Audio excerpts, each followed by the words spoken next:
ભારતીય સાહિત્ય વિચારમાં ધ્વનિ વિચાર કે ધ્વનિ સિદ્ધાંતને સમજીએ અને ધ્વનિ વિચારને સમજવા માટે આચાર્ય આનંદવર્ધન અને તેમની પૂર્વેના વિચારકોના ધ્વનિ વિચારની પણ વાત કરીએ.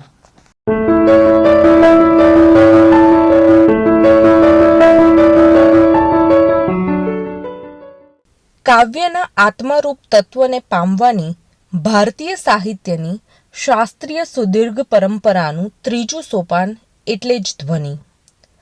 ધ્વનિ વિચારણા ભારતીય સાહિત્ય શાસ્ત્રમાં અત્યંત પ્રબળ બની છે. એનો વિરોધ પણ સૌથી વધુ થયો છે.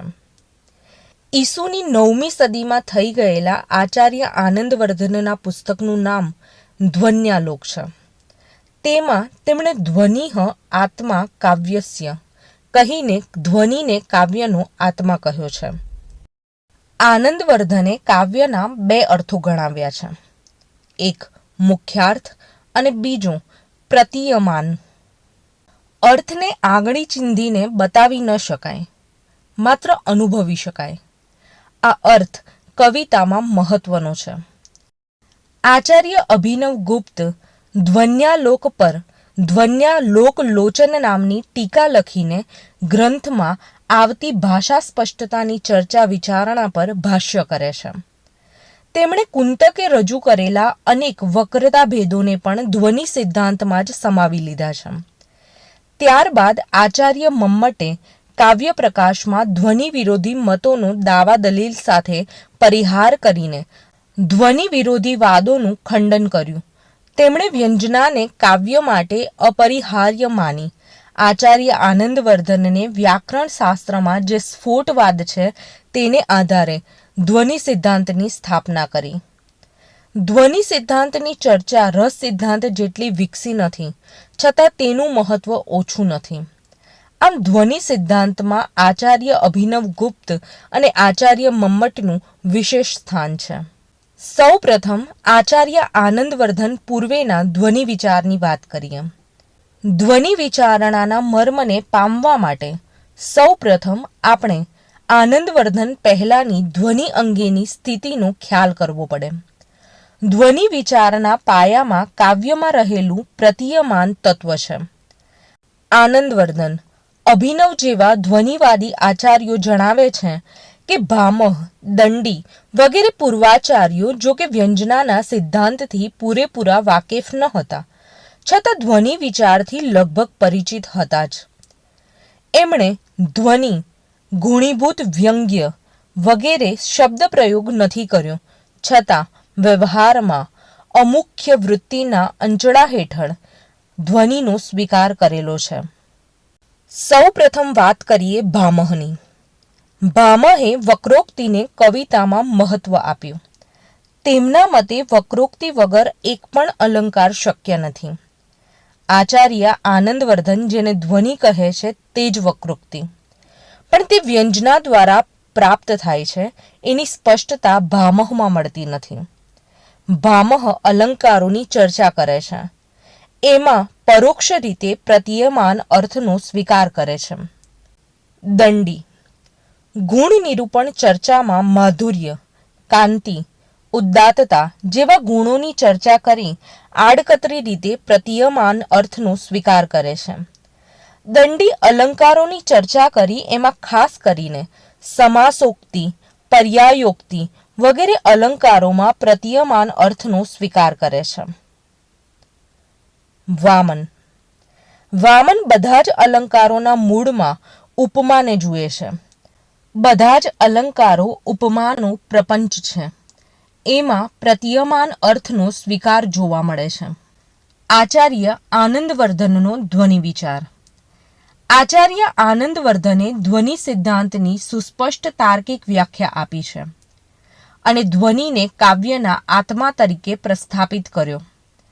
આચાર્ય આનંદવર્ધને ધ્વનિને દેહી અથવા અંગી ગણ્યો છે.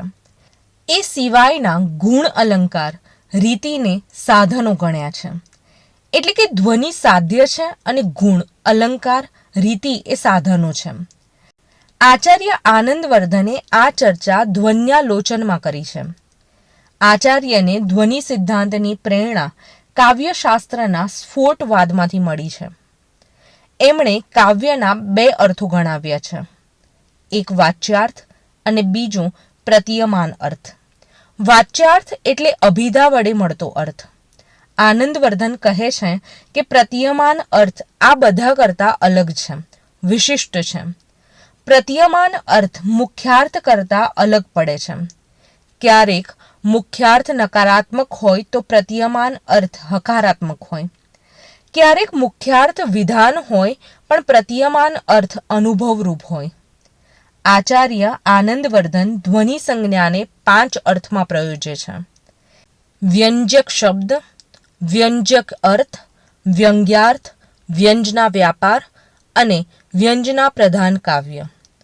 ત્યારબાદ આચાર્ય ધ્વનિની વ્યાખ્યા આપે છે: યત્રાર્થ શબ્દો વા તપુમ સર્જનીકૃત સ્વાર્થો વ્યડક્ત સકાવ્ય વિશેષ સ ધ્વનિરીતિ સુરભિ કથિત.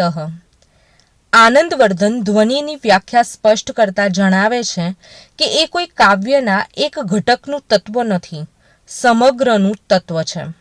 દાખલા તરીકે સ્ત્રીનું લાવણ્ય એના સમગ્ર અંગમાં રહેલું છે. ધ્વનિની ઉત્પત્તિ. ધ્વનિકાર સમક્ષ મુખ્યત્વે 3 પ્રશ્ન હતા. 1.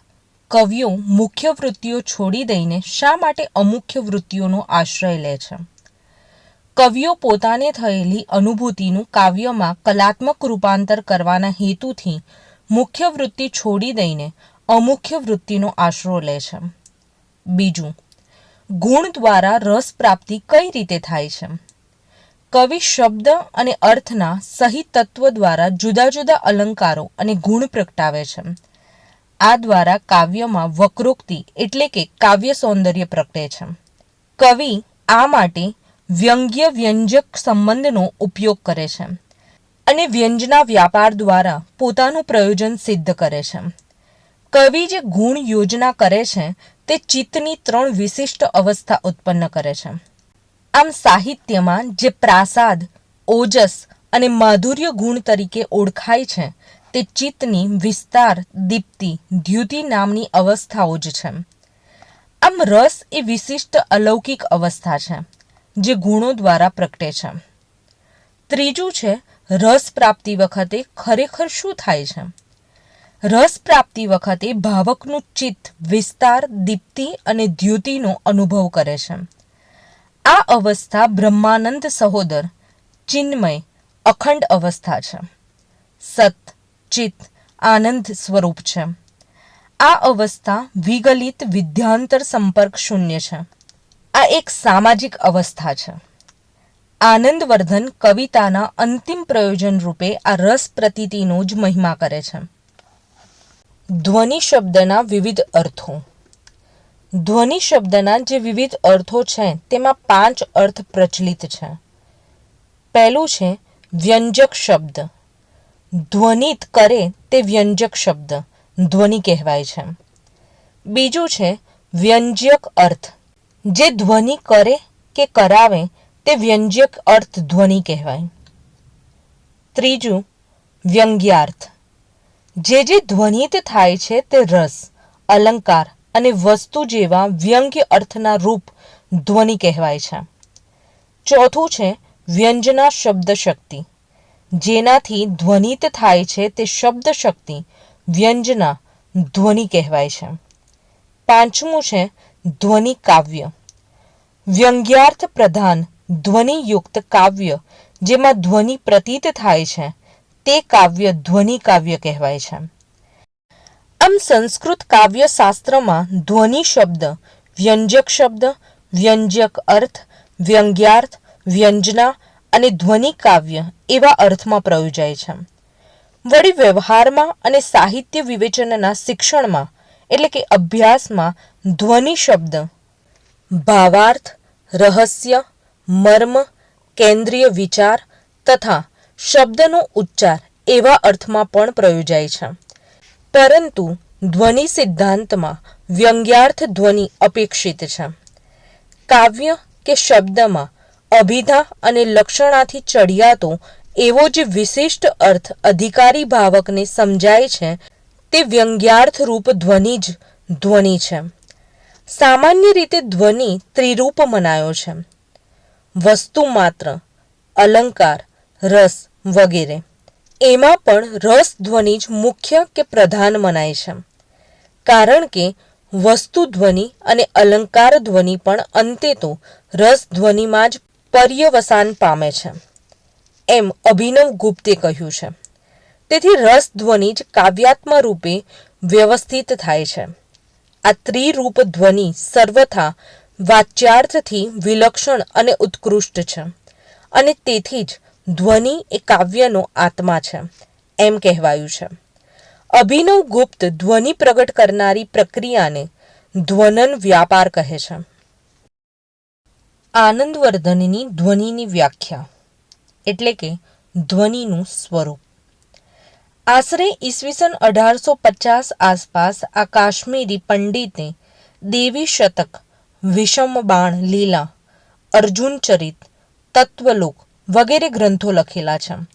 પરંતુ જે વાદ વિશેની ચર્ચા આપણે કરી રહ્યા છીએ તેને સમજવા માટે તેમણે લખેલા ધ્વન્યાલોક ગ્રંથનો આપણે મહત્વનો આધાર લઈશું. આનંદવર્ધન કંઈક આ પ્રમાણે ધ્વનિની વ્યાખ્યા આપે છે: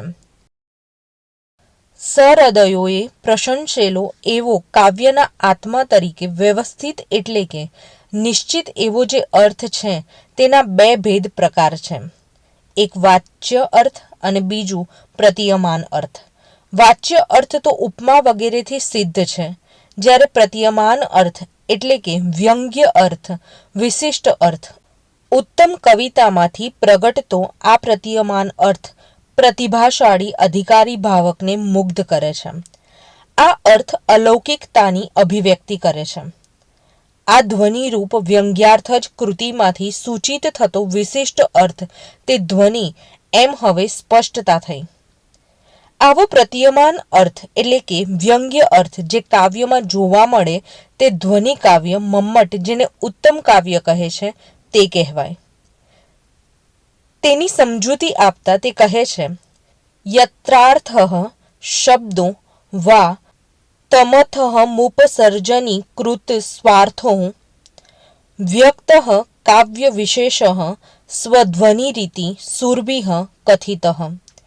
જે કાવ્યમાં અર્થ કે શબ્દ પોતાના વાચ્ય અર્થને ત્યજીને ગૌણ બનાવીને વ્યંગ્ય અર્થને ધ્વનિત એટલે કે વ્યંજિત કરે છે તેવા કાવ્ય વિશેષને સૂર્યો વિદ્વાનો ધ્વનિ કાવ્ય કહે છે. આમ ધ્વનિ વેપારમાં વાચ્યાર્થ કરતા વ્યંગ્યાર્થનો પુરસ્કાર અનિવાર્ય છે.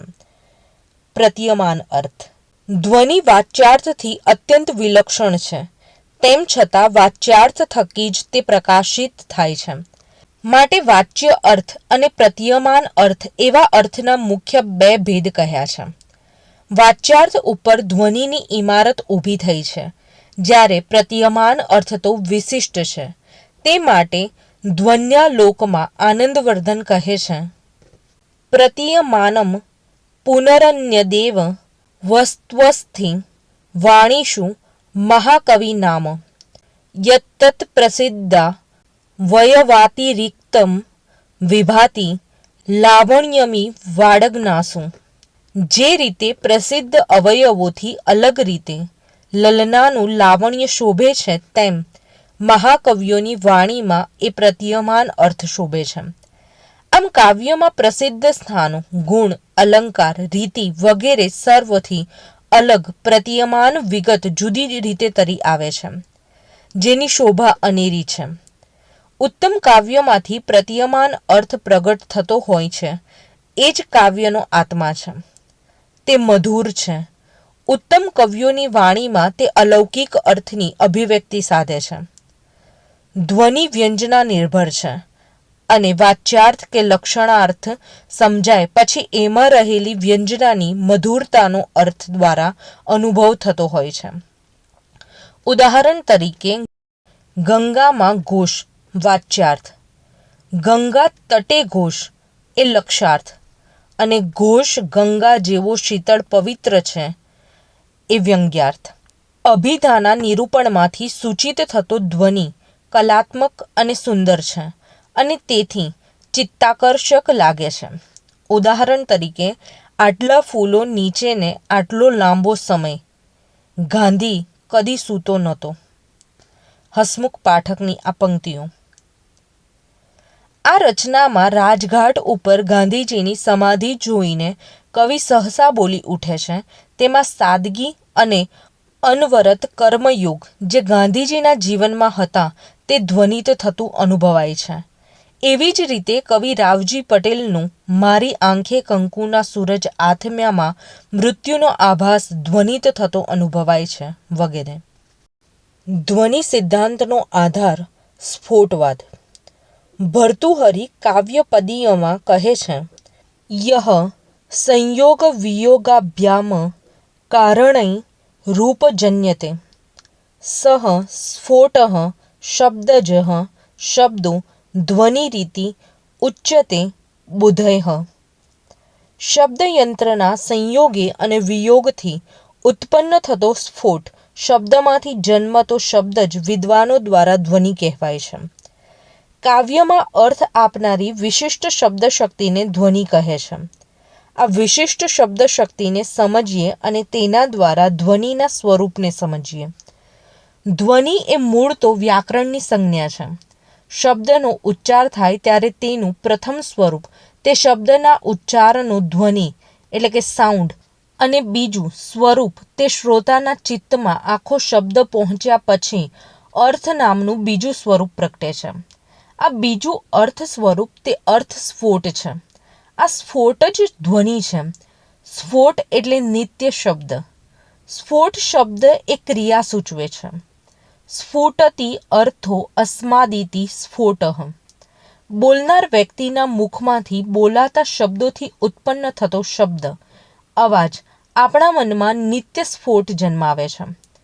વૈયાકરણોનું કહેવું છે કે ઉદાહરણ તરીકે ગોહ એટલે કે ગાય શબ્દનું ઉચ્ચારણ થતાં જ આપણને ઘ વત્તા ઔ વત્તા વિસર્ગ એ વર્ણોની એક પછી એક ક્રમમાં અલગતાની પ્રતીતિ થાય છે. જ્યારે ગૌહ શબ્દ ઉચ્ચારતા મનમાં ગાયનો સ્ફોટ થાય છે. ગાયનું ચિત્ર મન સમક્ષ પ્રત્યક્ષ થાય છે. ક્રમશઃ ઉચ્ચારાયેલા વર્ણ કે શબ્દ સાથે સાથે આવતા તે શબ્દાર્થનો બોધ કરાવે છે. સ્ફોટ એ આત્માના જેવો સનાતન અને અખંડ પદાર્થ છે. દરેક અવાજથી સ્ફોટ પ્રગટ તો થાય છે, પણ જ્યારે છેલ્લો અવાજ સંભળાય છે ત્યારે જ તે એટલો પ્રગટ થાય છે કે અર્થ સમજાય. શબ્દ અથવા સ્ફોટને પ્રગટ કરનાર અવાજોના ઉચ્ચારણને ધ્વનિ કહે છે. આમ ધ્વનિવાદ એ વૈયાકરણોના સ્ફોટવાદથી પ્રેરિત છે. આનંદવર્ધને કાવ્યમાં ધ્વનિના પ્રવર્તન માટે મૂકેલી 2 શરતો. 1. કાવ્ય મહાકવિનું એટલે કે ઉત્તમ પ્રતિભાનું હોવું જોઈએ અને બીજું એનો ભાવક સહૃદય હોવો જોઈએ. અહીં આનંદવર્ધને કાર્યત્રી અને ભાવયત્રી બેઉ પ્રતિભાનો મહિમા કર્યો છે. એટલે ધ્વનિ કાવ્ય સર્જવા માટે એના કવિમાં ઊંચી પ્રતિભા હોવી જોઈએ. એ જ રીતે ધ્વનિ કાવ્યને સમજવા માટે ભાવકમાં પણ ઊંચી પ્રતિભા હોવી જોઈએ. આમ કર્તા અને ભાવક બેઉની સજ્જતા ઉચિત રીતે અપેક્ષિત છે. કાવ્યમાં ધ્વનિના પ્રવર્તવાની રીતો અનેક હોય છે. વ્યંગ્યાર્થ કેવી રીતે સ્ફુટ થાય છે તે બતાવવા માટે ધ્વનિકારે 2 લાક્ષણિક ઉદાહરણ આપ્યા છે. પહેલું છે, હે ધાર્મિક, તું નિશ્ચિત થઈને ફર. પેલા કૂતરાને ગોદાવરી તીરે ખૂંખાર સિંહે આજે મારી નાખ્યો છે. આ ઉક્તિ સ્વૈર વિહારિણી નાયિકાની છે. અહીં પ્રિયતમને મળવાના સ્થાને કોઈ સાધુની ઉપસ્થિતિ તેને વિઘ્નકર લાગતી હતી અને સાધુ કૂતરાથી બીતો હતો. એટલે સાધુને દૂર કરવા એ યુક્તિપૂર્વક આ વાત કરે છે. અહીં નિશ્ચિતતાથી ફરવાનું કથન હકારાત્મક એટલે કે વિધિરૂપ છે, પરંતુ એનો વ્યંગ્યાર્થ નકારાત્મક છે. કૂતરાથી ડરનારો સાધુ સિંહથી તો વધારે ડરવાનો જ, એટલે આડકતરો સંકેત હવે તો ભય વધ્યો છે, માટે અહીંથી જતો રહે એવું નિષેધ રૂપ થાય છે. આમ વાચ્યાર્થ હકારાત્મક હોય અને વ્યંગ્યાર્થ નકારાત્મક હોય એ ધ્વનિની ખૂબીથી પમાય છે. બીજું છે, હે મુસાફર, સાસુ અહીં પથારીમાં પડે છે અને આ બાજુ હું દિવસ છતાં બરાબર જોઈ લે, રાત્રે આંધળો થઈને અમારી પથારીમાં આવી પડતો નહીં. આ ઉક્તિ પણ સ્વૈર વિહારિણી સ્ત્રીની છે. એનો વાચ્યાર્થ નકારાત્મક છે, પણ સાસુની અને પોતાની પથારી અલગ અલગ બતાવી આ નાયિકા પેલા મુસાફરને રાત્રે પોતાના બિછાનામાં આવવા નિમંત્રણ આપે છે. આમ અહીં વ્યંગ્યાર્થ છે, એ હકારાત્મક છે. આનંદવર્ધને વાચ્યાર્થ અને વ્યંગ્યાર્થની આવી અનેક કોટીઓ બતાવીને ધ્વનિનું કાવ્યમાં પ્રવર્તન સમજાવ્યું છે. આમ આ બે દ્રષ્ટાંતો સિવાય પણ બીજી 2-3 પરિસ્થિતિઓ છે. ક્યારેક વાચ્યાર્થ હકારાત્મક હોય અને વસ્તુ ધ્વનિ ઉભયાત્મક ન હોય. એ જ રીતે વાચ્યાર્થ જો નિષેધ અર્થમાં હોય તો પણ કેટલાક કાવ્યમાં વસ્તુ ધ્વનિ ઉભયાત્મક હોય. ક્યારેક વાચ્યાર્થ અને વ્યંગ્યાર્થ બંનેના વિષય સંજોગો જુદા જ હોય છે. ઉદાહરણ તરીકે, લીંબોડી વાવીને છાંયડા ઉછેરું પણ ચોમાસું કેમ કરી વાવવું. બીજું, પાદરથી રસ્તાઓ પાછા વળશે, લઈ લેણ દેણ તૂટ્યાનું શૂળ. ત્રીજું છે, આપી આપીને તમે આંસુ આપો રે સજન, આંખો આપો તો અમે આવીએ. આવા ઉદાહરણોમાં વિધિ કે નિષેધને ઓળંગી જઈને ધ્વનિ પ્રવર્તે છે. આ બધા ઉદાહરણ રસધ્વનિના ઉદાહરણ પણ છે.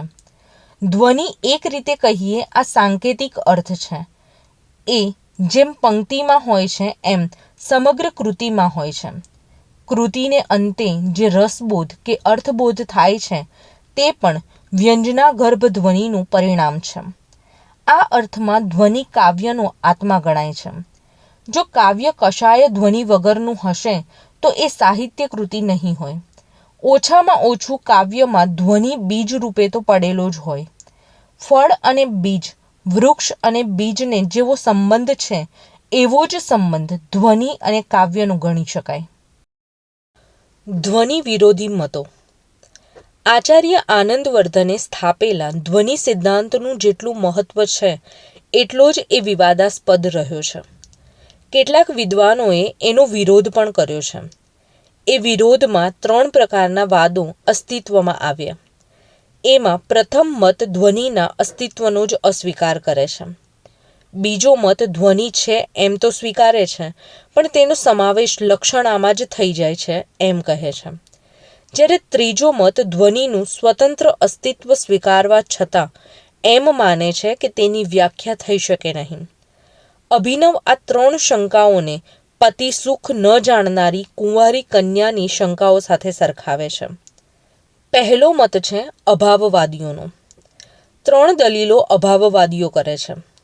1. કવિતાનું શરીર શબ્દ અને અર્થ છે. કાવ્યનું ચારુત્વ ગુણ અલંકાર રીતિ દ્વારા સિદ્ધ થાય છે. તત્વ સિવાય કાવ્યનું ચારુત્વ પ્રગટતું નથી, તો ધ્વનિ જેવું શું છે? બીજું, કાવ્યનું સૌંદર્ય ગુણ અલંકાર રીતિ દ્વારા પ્રગટે છે. ધારો કે ધ્વનિ જેવું તત્વ હોય તો પણ તેની અંદર કાવ્ય તત્વ હોય નહીં. ધ્વનિમાં માનનારા એને કાવ્ય કહેવાનું શરૂ કરે તો પણ બધા વિદ્વાનો સ્વીકારશે નહીં. એ સહૃદયને આનંદ ના આપી શકે. માટે ધ્વનિ જેવું તત્વ કાવ્યનો આત્મા જ ના હોઈ શકે. આથી તેનો કાવ્ય સાથે સીધો સંબંધ હોઈ શકે નહીં. ત્રીજું છે ગુણ અલંકાર રીતિ દ્વારા કાવ્યનું સૌંદર્ય પ્રગટે છે. ધ્વનિ જેવી કોઈ અપૂર્વ વસ્તુ નથી. આનંદવર્ધને તે શોધી પણ બતાવ્યું નથી. આથી તેઓ આ 3ને જ કાવ્ય સૌંદર્ય માટે જવાબદાર માને છે. વાણીની વિચિત્રતાના અનેક માર્ગો છે અને વિદ્વાનોએ એ માર્ગોના મુખ્ય લક્ષણો તારવ્યા છે. એ સિવાય ધ્વનિ જેવો કોઈ ક્ષુદ્ર પ્રકાર હોય પણ ખરો, પણ તેને કાવ્ય તત્વ માની પોતે સહૃદય છે એમ આંખો મીંચી નૃત્ય કરવાની શી જરૂર? બીજો મત છે લક્ષણવાદીઓનો. આચાર્ય અભિનવના મત મુજબ દંડી, ભામહ, ઉદ્ભટ અને વામન જેવા વિદ્વાનોને આ જૂથમાં મૂકી શકાય. આ જૂથ ધ્વનિને સ્વીકારે છે, પણ ધ્વનિ જેવું અલગ કોઈ તત્વ નથી. તે લક્ષણા દ્વારા જ ગ્રાહ્ય બને છે એમ માને છે. ભાણત, માહુસ્ત, ભન્ય આ જૂથના વિદ્વાનો લક્ષણામાં જ ધ્વનિનો સ્વીકાર થયેલો માને છે. અભિનવ જણાવે છે કે આ વિદ્વાનો લખેલું વાંચનારા છે, ગર્ભિત અર્થ પામી શકતા નથી, તેથી તે વિવેક કર્યો નથી. આમ આડકતરી રીતે આ વિદ્વાનો ધ્વનિ વિરોધીઓ સાબિત થાય છે. ત્રીજો મત અનિર્વચનીયવાદીઓનો છે. અનિર્વચનવાદીઓનું જૂથ ધ્વનિ જેવા તત્વને સ્વતંત્ર તત્વ તરીકે સ્વીકારે છે, છતાં એની કોઈ વ્યાખ્યા સંભવિત નથી, એ અવ્યાખ્યાયિત છે એમ માને છે. ધ્વનિ નામના તત્વને કે જે કાવ્યમાં પ્રગટે છે તેને સહૃદય જ સંવેદી શકે એમ માને છે. આથી આ વિદ્વાનો આડકતરી રીતે ધ્વનિના વિરોધી બને છે. અભિનવ આ વિદ્વાનો માટે સુકુમાર મતિવાળા એવો શબ્દ ઉચ્ચારે છે. આ રીતે ધ્વનિનો સર્વથા અભાવ જોનારા, ધ્વનિનો લક્ષણામાં અંતર્ભાવ માનનારા અને ધ્વનિને અવ્યાખ્યાય માનનારા પૂર્વક પક્ષો ઉત્તરોત્તર ભવ્ય બુદ્ધિવાળા છે, કારણ કે તેમનામાં અનુક્રમે વિપર્યાસ, સંદેહ અને અજ્ઞાનનું પ્રાધાન્ય જણાય છે. ધ્વનિ સિદ્ધાંતની ચર્ચા ઉત્તરોત્તર વધતી જતાં ધ્વનિ વિરોધી મતો ઘટતા જાય છે. મમ્મટ જેવો વિદ્વાન તો 12 વિરોધી મતો દર્શાવે છે, પણ એકંદરે ધ્વનિ સિદ્ધાંત વિકાસ પામતો જોઈ શકાય છે. આનંદવર્ધને ધ્વનિ કવિતાને સમજવા માટે 3 ભેદ પાડ્યા છે. એક ઉત્તમ, બીજું મધ્યમ અને ત્રીજું અધમ. ઉત્તમ ધ્વનિ કાવ્ય. આ પ્રકારની કવિતામાં વ્યંગ્યાર્થ મુખ્ય રહે છે. બીજું છે મધ્યમ, એટલે કે ગુણીભૂત વ્યંગ્ય. આ પ્રકારની કવિતામાં વ્યંગ્યની સરખામણીમાં વાચ્યાર્થનું મહત્વ વધારે રહે છે. ત્રીજું છે અધમ, ચિત્રકાવ્ય. આ પ્રકારની કવિતામાં ન તો વ્યંગ્યાર્થનું અસ્તિત્વ હોય છે, ન અર્થગત સુંદરતાનું, માત્ર ચમત્કૃતિ જ કેન્દ્રમાં રહે છે. આનંદવર્ધન તો આને કાવ્યની શ્રેણીમાં મૂકે છે, પણ લોચનકાર અભિનવ ગુપ્ત અને વિશ્વનાથ રસ ન હોવાને કારણે તેને કવિતાની શ્રેણીમાંથી બાકાત રાખે છે. ધ્વનિના પ્રકારો. ધ્વનિના પ્રકાર પાડવાના 4 આધારો છે.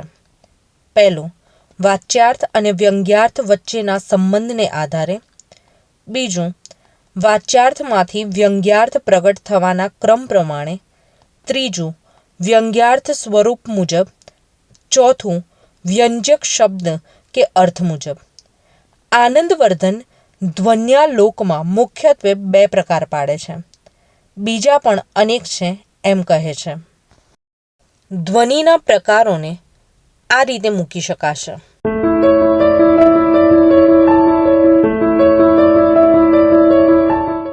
ધ્વનિના પ્રતીયમાન અર્થ તરીકે જે મુખ્ય પ્રકારો ધ્વનિના છે તે કંઈક આ પ્રમાણે છે. વસ્તુ ધ્વનિ, અલંકાર ધ્વનિ અને રસધ્વનિ. પહેલું છે વસ્તુ ધ્વનિ. જે વ્યંગ્યાર્થ, પ્રતીયમાન અર્થ, કોઈ વસ્તુ, હકીકત કે વિચાર દ્વારા પ્રાપ્ત થાય, અનુભવાય તેને વસ્તુ ધ્વનિ કહે છે. જે કાવ્યમાં કોઈ ચોક્કસ પદાર્થ, દ્રશ્ય વસ્તુ, સ્થિતિ, પદાર્થનું નર્યું ચિત્રણ કરવામાં આવ્યું હોય, એટલે કે વસ્તુનું સ્થૂળ આલેખન હોય, હકીકત વિશે માત્ર નક્કર વિચાર, સંકેત રજૂ કરવામાં આવ્યા હોય, ત્યારે વસ્તુ ધ્વનિ પ્રાપ્ત થાય છે. કવિ જે કાવ્યમાં નિરૂપણ વખતે અલંકારો પ્રયોજીને લાગણી કે ભાવની ઉત્કૃષ્ટતા ના દર્શાવે, પરંતુ વસ્તુઓના સ્થૂળ સંકેતોમાંથી પ્રતીયમાન અર્થ ચિંધી આપે, તેવા કાવ્યને વસ્તુ ધ્વનિ કહે છે. દાખલા તરીકે, બેઠી ખાટે ફરી વળી બધે મેળ્યો ઓરડામાં, બકર ઠાકોર. બાલમુકુંદ દવેનું કાવ્ય ફંફોસ્યું સૌ ફરી ફરી અને હાથ લાગ્યું ખાસું. વસ્તુમાં યથાર્થ નિરૂપણ કોઈ જ અલંકાર ન હોય અને વાસ્તવિક નિરૂપણ હોય, કવિ પ્રતિભાની અંદર પણ એ દ્વારા આખરે વ્યંગ્યાર્થ સ્ફૂરતો હોય ત્યારે વસ્તુધ્વનિ બને છે. દાખલા તરીકે, હે ધાર્મિક બ્રહ્મચારી, નિરાંતે વિચરો, તે કૂતરાને તો આજે ગોદાવરીને તીરે આવેલી ઝાડીમાં રહેલા દુર્દાંત સિંહે મારી નાખ્યો. આમ મુખ્યાર્થ દ્વારા વિશિષ્ટ અર્થ અહીં પ્રાપ્ત થાય છે. અહીં કલ્પના કે ઉર્મિનો સંસ્પર્શ સદંતર નથી જ, એમ કહેવા કરતાં વધારે તો વાસ્તવનું ચિત્ર આલેખાયેલું છે. સ્થૂળ આલેખન દ્વારા આપણને જે બીજો અર્થ પ્રાપ્ત થાય છે, તેથી આ કાવ્યને વસ્તુધ્વનિ કાવ્ય કહે છે. બીજું છે અલંકાર ધ્વનિ. જ્યાં વ્યંગ્યાર્થ કોઈ અલંકાર રૂપે પ્રાપ્ત થાય તેને અલંકાર ધ્વનિ કહે છે. સામાન્ય રીતે અલંકારો વાચ્ય હોય છે ને ત્યારે તેઓ કાવ્યમાં ગૌણ જ હોય છે. પણ અલંકારો જ્યારે વ્યંગ્ય બને ત્યારે કાવ્યમાં એક ગૌણ મટીને પ્રધાન બને છે. ત્યારે અલંકાર ધ્વનિ બને છે. દાખલા તરીકે, સુંદરમની પુષ્પતણી પાંદડીએ બેસી હસતું કોણ ચિરંતર હાશ. સુરેશ દલાલની વાંસળી જેવી ઉગે સવાર, મોરપીંછ જેવી ઉગે સાંજ. રાજેન્દ્ર શાહની તને જોઈ જોઈ તોય તું અજાણી, જાણે બીજને ઝરૂખડે ઝૂકીતી પૂર્ણિમા, ઝાંઝેરો ઘૂમટો તાણી.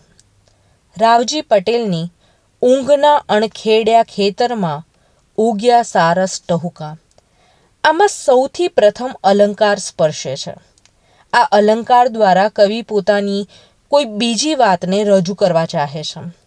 સ્ત્રીના સૌંદર્યની વાતમાં અતિશયોક્તિ વર્ણનમાં, દાખલા તરીકે, હે તરલ દીર્ઘ નયનવાળી સ્ત્રી, દિશાઓને સૌંદર્યથી ભરી દેતું તારું સુંદર મુખ જોતા છતાં આ સાગર સહેજ પણ ઉછળતો નથી. માટે માનું છું કે આ સાગર બીજું કશું નથી, માત્ર પાણીનો ઢગલો છે. સાગર સુંદરતા જોઈ ઉછળતો નથી. આડકતરી રીતે સ્ત્રીનું સૌંદર્ય ચંદ્ર જેવું છે, પણ સાગર પર તેની કશી અસર થતી નથી, માત્ર પાણી છે. આ બેમાં તત્વતઃ ભેદ નથી. અહીં અલંકાર દ્વારા આખરે તો કોઈ એક વિચાર કે લૌકિક વસ્તુનો બોધ થાય છે. શઠરાય દ્રવ્યવાન છે. આ ઉદાહરણ સરસ્વતીચંદ્રનું છે. અહીં કવિતાની ચમત્કૃતિ લેખકની કલ્પનામાં રહેલી છે. કવિનો અનુભવ વિશિષ્ટ રીતે કલ્પના સંસ્પર્શ દ્વારા અભિવ્યક્તિ પામે છે. આવા ધ્વનિને અલંકાર ધ્વનિ કહે છે. ત્રીજું છે રસાદી ધ્વનિ, એટલે કે રસધ્વનિ. જ્યાં વ્યંગ્યાર્થ વિભાવ, અનુભાવ, વ્યભિચારી ભાવના સંયોગના પરિણામે નિષ્પન્ન થાય તેને રસાદી ધ્વનિ કહે છે. જ્યારે રસાદી ધ્વનિની અંદર પ્રતીયમાન અર્થ પ્રાપ્ત થાય તે અલૌકિક, જ્યારે લૌકિકમાં સ્વ શબ્દ વાચ્ય છે, માટે જ તેને લૌકિક કહેવામાં આવે છે. જે કાવ્યની પ્રબળ લાગણી કે પ્રચંડ ઉર્મિ આપણને વિશેષ રૂપે સ્પર્શતી હોય અને એના દ્વારા રસાનુભૂતિ થતી હોય એવા કાવ્યને રસધ્વનિ કાવ્ય કહે છે. આ કાવ્યમાં રસધ્વનિ પ્રવર્તતો હોય છે. કવિ પાત્ર કે વસ્તુનો આધાર લઈને પોતાની પ્રબળ લાગણીઓ નિરૂપતો હોય છે. અહીં વસ્તુ કે અલંકારનો સદંતર આધાર જ લેવામાં આવતો નથી એવું નથી એમ નહીં, પરંતુ આપણને કવિની ઉર્મિ વિશેષ રૂપે સ્પર્શે છે. વસ્તુધ્વનિ અને અલંકાર ધ્વનિને આપણે શબ્દોમાં મૂકી શકતા હતા, પરંતુ રસધ્વનિ તો કેવળ કાવ્ય વ્યાપારથી જ અનુભવાય છે. એ વાચ્યાર્થને સહી શકતો નથી, માટે જ તેને અલૌકિક ધ્વનિ પણ કહે છે. દાખલા તરીકે, તારા સ્તન પ્રદેશ પરનું ચંદન ખરી ગયું છે, અધર પરનો રાતો રંગ ધોવાઈ ગયો છે, આંખોના છેડા કાજળ વિહોણા થઈ ગયા છે, તારો આ પાતળો દેહ રોમાંચિત બન્યો છે, સખીજનની પીડાથી અજ્ઞાત ઓ જુઠ્ઠા બોલી સખી તું અહીંથી તે અધમની પાસે નહોતી ગઈ, પણ વાવ પર સ્નાન કરવા ગઈ હતી. આ વિભાવ, અનુભાવ, વ્યભિચારી ભાવ દ્વારા રસની પ્રતીતિ થતી હોય તેને રસાદી ધ્વનિ કહે છે. મમ્મટ તેને ઉત્તમ કાવ્ય કહે છે. ઉમાશંકર જોશીનું બળતા પાણી કાવ્ય રસધ્વનિનું ઉદાહરણ છે. નદી દોડે સોડે ભડભડ બળે ડુંગર વનો. ઝવેરચંદ મેઘાણીની ઘટમાં ગોડા થનગને આતમ વીંજે પાંખ અણદી થેલી ભૂમ પર યૌવન માંડે આંખ. કલાપીની યારી ગુલામી શું કરું તારી સનમ ગાલે ચૂમું કે પાણીએ તુને સનમ.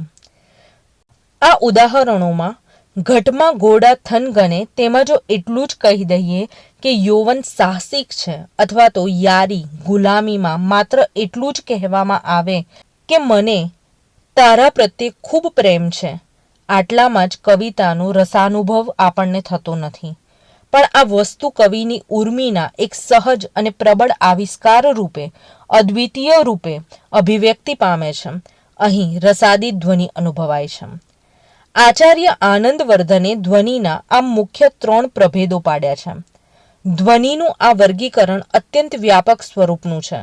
વસ્તુ, અલંકાર, રસ બધામાં એક પ્રકારનો ધ્વનિ છે એમ દર્શાવી શકીએ છીએ, પરંતુ મહાકાવ્યો, ખંડકાવ્યો કે પછી આધુનિક ઉર્મી કાવ્યોમાં અભિવ્યક્તિમાં અને ભાવ નિરૂપણમાં આવા ઉન્મેષો પ્રગટે છે કે જ્યાં વસ્તુ ધ્વનિ કે અલંકાર ધ્વનિ કે રસ ધ્વનિ સાથે જોડાઈ જતા હોય છે. એમને કોઈ પણ એક પૈકી અલગ તારવવા મુશ્કેલ બની રહે છે. આધુનિકોમાં દાખલા તરીકે રાજેન્દ્ર શાહના કાવ્યમાં તને જોઈ જોઈ તોય તું અજાણી જાણે બીજને ઝરૂખડે ઝૂકીતી પૂર્ણિમા ઝાંઝેરો ઘૂમટો તાણી. અહીં કવિ વસ્તુ ધ્વનિ અને અલંકાર ધ્વનિને રસ ધ્વનિમાં પર્યવસાન પમાડે છે. અર્થાત અહીં વસ્તુ, અલંકાર કે રસ એમ અલગ અલગ ન સમજાવતા કવિની પ્રચંડ ઉર્મી અલંકારિક રીતે આપણને રસાનુભવ કરાવે છે. અહીં 3 ધ્વનિનું અદ્વૈત રચાય છે. અભિનવ ગુપ્ત પણ આને જ રસધ્વનિ કહે છે. અલંકાર ધ્વનિ અને રસ ધ્વનિ બંને હોય તેવું દ્રષ્ટાંત આ રહ્યું. અર્ધો તૂટેલો ઝરૂખો એમાં હજી બેઠી છે નિષ્પલક પ્રતીક્ષા. આમ આનંદવર્ધન વસ્તુ ધ્વનિ, અલંકાર ધ્વનિ અને રસ ધ્વનિ એમ 3 પ્રકાર પાડે છે. તેમાં શ્રેષ્ઠ રસ ધ્વનિને ગણાવે છે. ભારતીય કાવ્ય વિચારમાં ધ્વનિ સિદ્ધાંતના મહત્વની દ્રષ્ટિએ કેટલીક નોંધપાત્ર બાબતો. ધ્વનિ સિદ્ધાંત પહેલા રસ પ્રક્રિયા મુખ્યત્વે નાટ્ય સાથે સંકળાયેલી હતી. કવિતામાં રસની ચર્ચા એક અલંકાર રૂપે થતી હતી. પહેલા કવિતાના સંદર્ભમાં રસ પ્રક્રિયાનું વિશ્લેષણ શક્ય ન હતું. ધ્વનિ વિચાર પછી રસ કવિતા તેમજ નાટકનું મુખ્ય લક્ષ્ય બની ગયું. ધ્વનિ વિચાર પહેલા કાવ્યના બહારના પાસાઓ પર વધુ ભાર અપાતો હતો. ધ્વનિ વિચારે કવિતાના આંતરિક ભાગને સમજવા માટે ઊંડી સમજ આપી. અન્ય કાવ્ય વિચારોની પહેલા ઉપેક્ષા થતી હતી. આનંદવર્ધને બધા જ મતોને બાહ્યાભ્યંતર તત્વોની દ્રષ્ટિએ ધ્વનિ સાથે સાંકળી લઈને યોગ્ય મહત્વ આપ્યું છે. રસધ્વનિની વિભાવના આપીને કાવ્યાસ્વાદની પ્રક્રિયાને સમજાવી.